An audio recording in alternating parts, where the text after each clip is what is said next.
ouvre les portes de notre bibliothèque ici à Radio Mélodie avec Sandrine qui vient nous parler bouquins tous les jeudis. Bonjour chère Sandrine. Bonjour Sébastien, bonjour Nadia. Est-ce qu'on ne repartirait pas sur une BD aujourd'hui? J'ai l'impression qu'on parle souvent de BD dans cette rubrique. Pour ce coup-là, oui, c'était pour être en phase avec l'actualité, tu comprends? Vas-y, explique. Eh bien, aujourd'hui, il y a un anniversaire de Monsieur Victor Hugo. Il est né le 26 février. Il est né le 26 Mais février. pas 2026. Non, C'était en quoi 1802. Donc 1800, il aurait eu 224 ans aujourd'hui. Et donc tu avais envie de lui rendre hommage. Voilà. Bon, il est mort entre-temps, hein. Oui, Il aura 83 ans.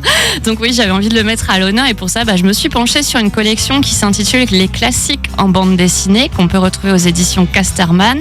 On y retrouve Les Chevaliers de la Table Ronde, Molière, Les Fables de La Fontaine et notre cher Victor Hugo. Donc si vous avez envie de vous attaquer à la vie de l'écrivain sans lire un pavé, cette BD biographique est idéale. Il faut dire que la vie de l'écrivain fut riche en rebondissements. Il a été tour à tour poète, dramaturge, romancier, politique, amateur de photographie.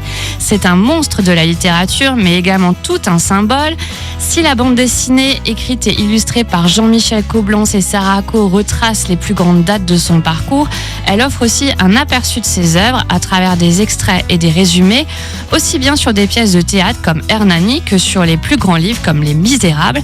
Donc je ne peux que vous recommander chaudement cette collection si vous souhaitez en savoir plus sur les grands classiques. Ça, c'est De vraiment Victor pour Hugo. moi. Ouais, c'est un espèce de résumé comme ça. Résumé en BD. Ouais, c'est super intéressant. C'est pas trop long, pas trop lourd. Et ça existe aussi avec d'autres Oui, auteurs? Oui, il y a d'autres auteurs. Il y a Molière, je sais. Après, je sais plus ce qu'il y a d'autre dans la collection. Mais c'est en secteur jeunesse, donc même à partir de 9 ans, on peut lire. C'est génial, il y a ça. les classiques de la littérature. Il y a l'histoire de France en bande dessinée. Il y a l'histoire de l'art en bande Je trouve que dessinée. c'est tellement plus pédagogique d'apprendre de cette. Après, voilà, question, pour les Non, enfants, mais les souvent ados. c'est un petit peu trop lourd, un petit peu trop compliqué. indigeste, et là, ça paraît bien. Est-ce qu'on les trouve à la médiathèque de Sarreguemines? Oui. En secteur jeunesse même. En secteur jeunesse. Super. Sandrine, bibliothécaire justement à la médiathèque de Sarreguemines, vient nous voir tous les jeudis pour nous parler bouquins. Et vous retrouvez aussi tout cela sur notre site radiomélodie.com et Et sur mon blog comme dans un livre.fr. à la jeudi. semaine prochaine. À la semaine prochaine. Ciao, ciao.